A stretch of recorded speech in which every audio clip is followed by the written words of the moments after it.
Magandang umaga po sa ating lahat. Isang mapagpalang umaga sa ating lahat. Ngayong umaga po ay tayo po ang naatasan na magbahagi ng ilang salita ng Diyos.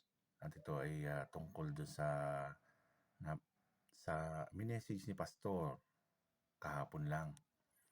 Ganon din po ay ito po ay tungkol dito sa gatherings, establish a visible outpost of Christ's kingdom.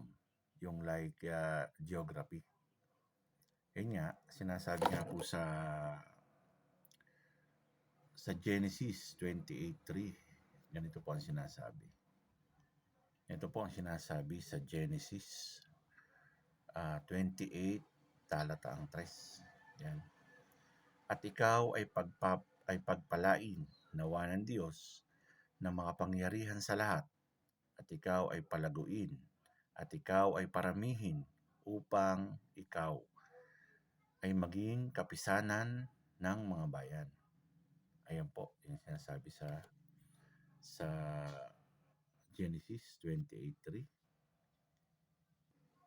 Ayun nga po, ang sabi sa Genesis 28:3, ngayon po ay bibigay ako ng kaunting pahapyaw ukol sa aklat ng Genesis. Sabi nga po dito, hindi nagpakilala ang manunulat ng aklat ng Genesis. Sa tradisyon, laging ipinapalagay na si Moses ang manunulat ng aklat. Walang kapanipaniwalang dahilan upang hindi paniwalaan na si Moses ang manunulat ng Genesis. Hindi rin sinabi sa Genesis ang panahon ng pagkasulat ng aklat. Ang panahon ng pagkasulat ayon sa palagay ng mga eskolar ng Biblia ay sa pagitan ng 1440 to 1400 BC. Sa pagitan ng pangunguhan ni Moses sa paglabas ng Israelita sa Ehipto at ang kanyang kamatayan. Yun po, ano lang po yun, pahapyaw lang po yun. Pero ang layunin po ng sulat, tinatawag din minsan ang aklat ng Genesis na punlaan. Yan po. Ang buong Biblia. Yan po. Karamihan ng mga pangunahing doktrina ng Biblia ay pinakilala sa anyo ng punla o binhi. Sa aklat ng Genesis, kasama na sa pagbagsak ng tao sa kasalanan, itinala din ang pangako ng Diyos, ang kaligtasan o katubusan.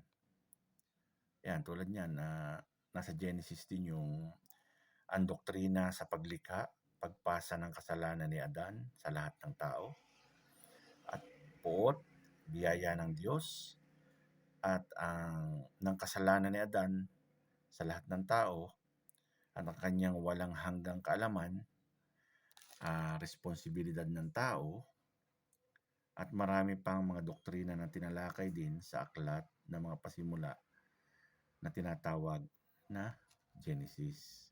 Yun po yun. Pahapyaw lang po yan. Ngayon din po ay ang Genesis ay namamanhik sa tao tulad ng isang siyentipiko, mananalaysay, teologo, may bahay, magsasaka, manlalakbay, lalaki o babae ng Diyos. Ito ay angkop na pasimula para sa kasaysayan ng plano ng Diyos para sa sangkatauhan, ang Biblia. Ayun po, yun po ikaroktong ng pahapyaw na yun dahil alam naman natin na ang Genesis, dito nagsimula yung parang pinakasusing sa talata natin na nang pasimula, Genesis 1:1 po yun, nang pasimula ay nilikha ng Diyos ang langit at lupa. Ayun po yung pahapyaw sa Genesis. Sa akin pong pagpapatuloy, maikwento ko lang sa inyo yung may nabasa kasi akong ano bang ginagawa ng isang Kristiyano. Halimbawa, nakatira siya sa isang lugar na wala iglesia o sambahan, na walang dadaluhan, walang ibang Kristiyano na maaaring makasama. Ganito po ang kanilang ginagawa. Kasi dito po sa ating kasi parang geography ito ang ating pinag-aaralan ng isang Kristiyano. Yan. Tulad niyan, maraming mga lugar sa mundo kung saan ipinagbabawal ang pagsamba. Sa ibang mga bansa, pinagbabawal ang Kristiyanong pagsamba sa anumang paraan, at may ibang mga bansa kung saan hinuhuli, pinapatay ang mga Kristiyano dahilan lamang sa simpleng pagpapahayag at pagsasanay ng kanilang pananampalataya. Ang mga Kristiyano nakatira sa mga lugar na ito ay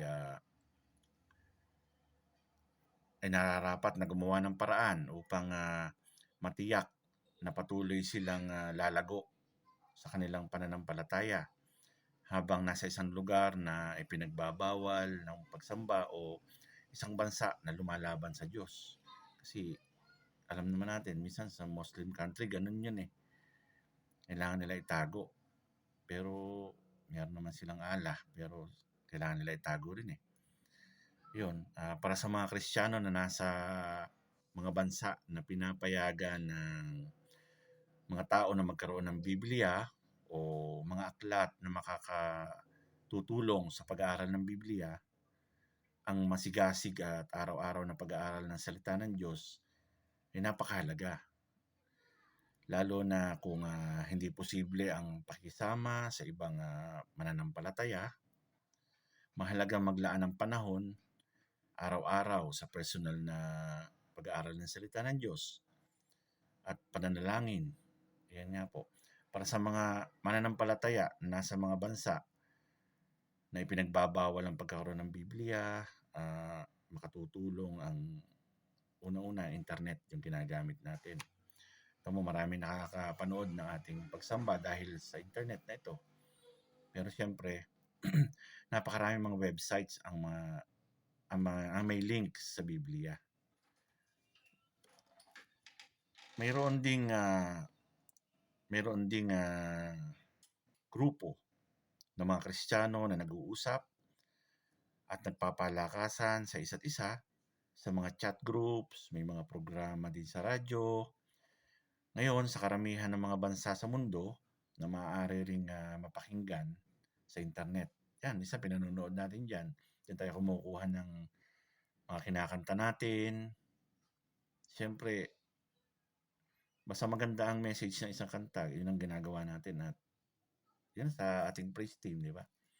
Diyan tayo lahat kumukuha. Wala naman tayo iba ngayong kuhanan, kundi yung nauuso dati na tinginan lang natin. Pero ngayon, isang click mo sa internet, nandyan ang lahat.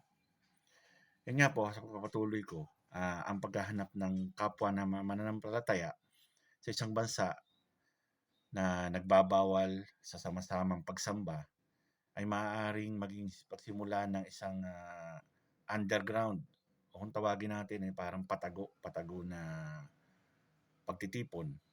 Yung pagsasama-sama sa mga bahay-bahay upang manalangin at mag-aral ng salita ng Diyos. Parang small group. Magkakaroon sila ng small group, kanya-kanya na po, pero patago lang. Yan. Ang mga grupo ng mga Kristiyano nagsasama-sama sa bahay-bahay na nagiging daan ng pagkakaroon ng malagong komunidad ng Kristiyano na humaharap sa mga pag-uusig. Ang mga nagsimula ng gawain sa bahay-bahay, tulad niyan, ang nagsimula ng mga gawain sa bahay-bahay sa gitnang silangan ay nagkaroon ng pagkakataon na katagpuin ang pagkauhaw sa salita ng Diyos ng mga taong nagsasalita sa wikang Ingles sa kanilang lugar. Ang mga tapat na mananampalatayang ito ay nagpapalipat-lipat ng lugar kada linggo, nag-iimbita ng palihim sa mga taong bukas sa pag-aaral ng salita ng Diyos at lumagong mainam ang kanilang pananampalataya sa kabila ng mahihirap at delikadong sitwasyon. Kaya nga nagiging underground. Kasi nga sa mga bansa na napuntahan nila ay bawal yung mag-gather sa mga ganong kailangan. Kung napuntahan mong bansa ay siyempre kailangan yung pananampalataya nila ang sundin mo. Yun ang gagawin mo. Sabi nga sa Bible, walang makapaghihiwalay sa isang anak ng Diyos sa kanyang pag-ibig kay Kristo. Yan, sa Romans 8:38-39.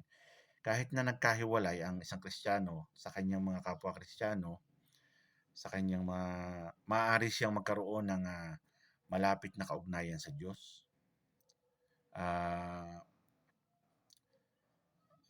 at patuloy at siyang bibigyan ng kalakasan ng Panginoon. Binigyan tayong mga mananampalataya na mga kaloob na nananahan sa atin. Yan ay nakikita naman natin sa episode, tulad ng episode 1:13 hanggang 14.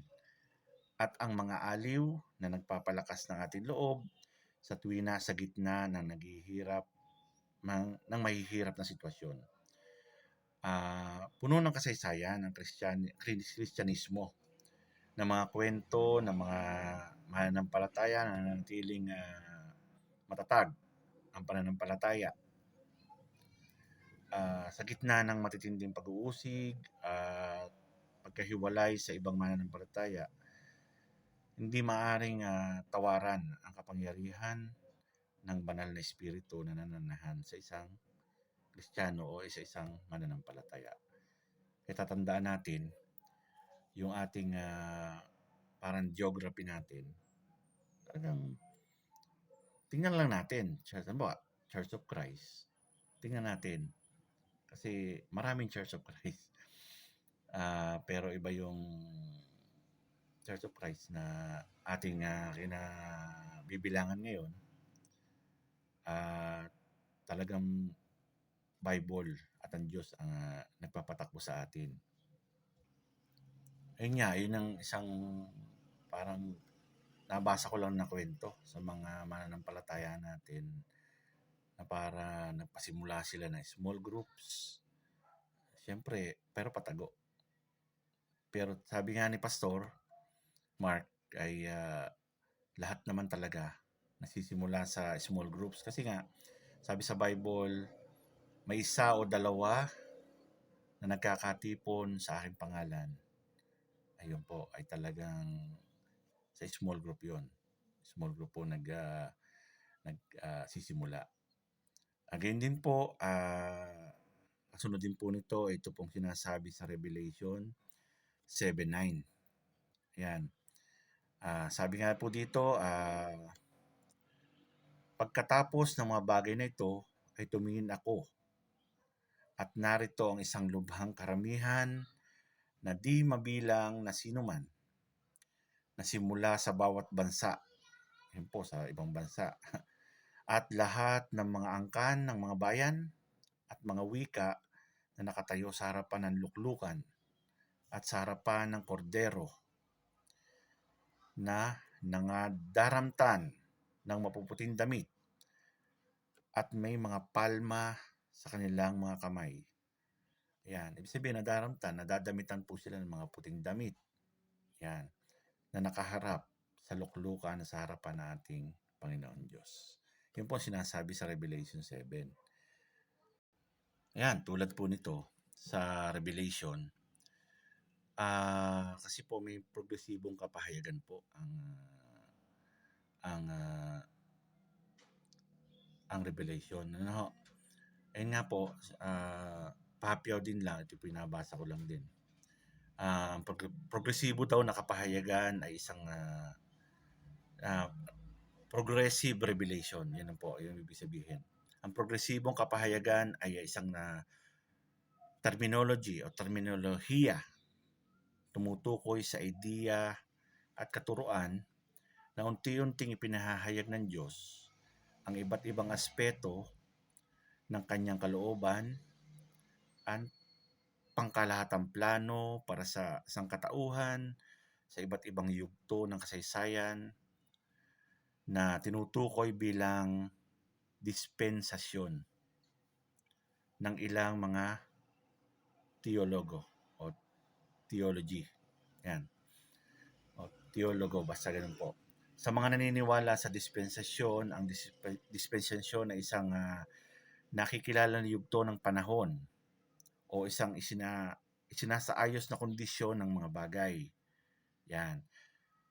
Sa pagkakasatuparan ng layunin ng Diyos, bagamat pinagdidebatehan ang bilang ng dispensasyon sa naganap na kasaysayan, ay naniniwala na ang lahat na ipinakita lamang ng Diyos ang ilang aspeto ng kanyang sarili at ang kanyang plano ng kaligtasan sa bawat dispensasyon, kung saan tinatag naman ang mga sumunod pang dispensasyon. Habang naniniwala ang mga dispensationalista, yun, basta ganun po yun, sa progresibong kapahayagan o progressive revelation, mahalagang tandaan na hindi kailangan maniwala ang isang tao sa dispensasyon upang yakapin ang progresibong kapahayagan. Kinikilala ng halos lahat ng mag-aaral ng Biblia ng ilang mga katotohanan na nasa kasulatan ay hindi lubos na inihayag ng Diyos sa mga henerasyon na nakaraan. Ang kahit sino sa ngayon ay hindi na magdadala ng hayop na susunugin kung nais niyang lumapit sa Diyos o sumamba sa unang araw ng Sanlinggo, sa halip na sa huling araw ng Sanlinggo ay nauunawaan na ang gayong pagkakaiba sa gawa ng kaalaman ay progresibong inihayag at inilipat sa pagdaan ng panahon. Ayan po yun. Bilang karagdagan ay may mas mabigat pang mga katuruan patungkol sa konsepto ng progressive revelation. Ang isang halimbawa ay ang pagtatatag ng komposisyon na iglesia. Pinaliwanag ni Apostol Pablo dahil dito akong si Pablo na bilanggo ni Kristo Jesus, alang-alang sa inyong mga hintil ay dumadalangin sa Diyos. Marahil naman ay nabalitaan na ninyong dahil sa kagandahang loob ng Diyos ay ipinagkatiwala niya sa akin ang tungkuling ito para sa inyong kapakinabangan. Yan.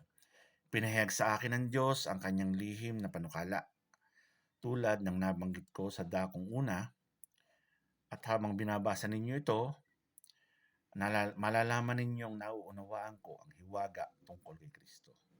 Sabi ni Apostol Pablo, ang hiwagang ito ay hindi pinaalam sa mga tao noong mga nakaraang panahon, ngunit inihayag ngayon ng Diyos sa pamamagitan ng Espiritu sa kanyang mga banal na apostol at mga propeta. At ito ang lihim sa pamamagitan ng mabuting balita.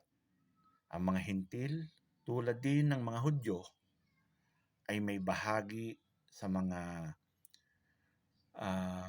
pagpapalang mula sa Diyos, mga